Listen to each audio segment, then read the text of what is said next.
Aujourd'hui sur le net, feu vert pour les tests ADN en France, levée de boucliers sur le web.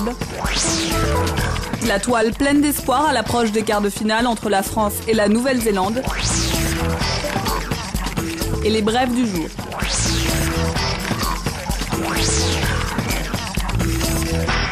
En France, le Sénat a adopté l'amendement autorisant les tests ADN pour le regroupement familial. Les opposants se mobilisent sur Internet. Les signatures affluent sur la pétition en ligne Touche pas à mon ADN lancée par SOS Racisme. Parmi les signataires, on trouve plusieurs personnalités. Tristan Mendes France propose cette interview de Dier Cussern de l'organisation caritative Emmaüs. Il critique l'amendement ADN mais aussi la décision d'exclure les sans-papiers des centres d'hébergement d'urgence. Pour certains blogueurs, l'amendement n'est que l'arbre qui cache la forêt. Ce Français souligne que la loi sur l'immigration pourrait entre autres compliquer l'installation des couples franco-étrangers en France. Ce Sénégalais qualifie les tests ADN d'humiliation, mais tempère en rappelant que la France est un pays souverain et qu'on ne peut pas lui reprocher de contrôler ses flux migratoires.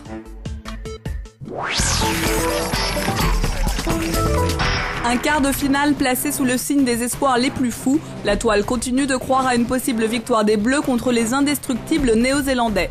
Les paris sont ouverts en ligne, si les bookmakers misent sur les All Blacks, d'autres peuvent croire en l'équipe de France et toucher le jackpot en cas de victoire.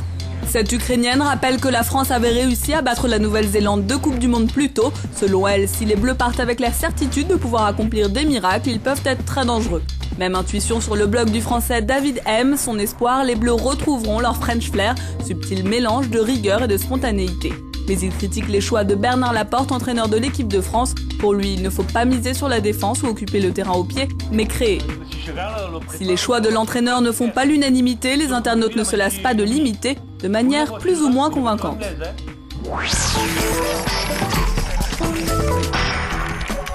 Voici un site qui devrait ravir tous les amoureux du ballon ovale. Rugbydom.com répertorie toutes les actions les plus insolites et spectaculaires de la planète rugby et les met à votre disposition gratuitement.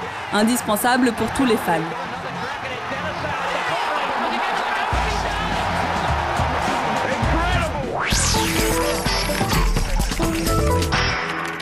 Le chat a été détrôné, l'animal qui fait désormais vibrer les internautes est la loutre. Pour être in, il faut avoir vu cette vidéo, plébiscitée plus de 9 millions de fois sur YouTube. On y voit deux loutres se tenant par la patte tout en nageant, de quoi faire fondre les plus hermétiques d'entre nous.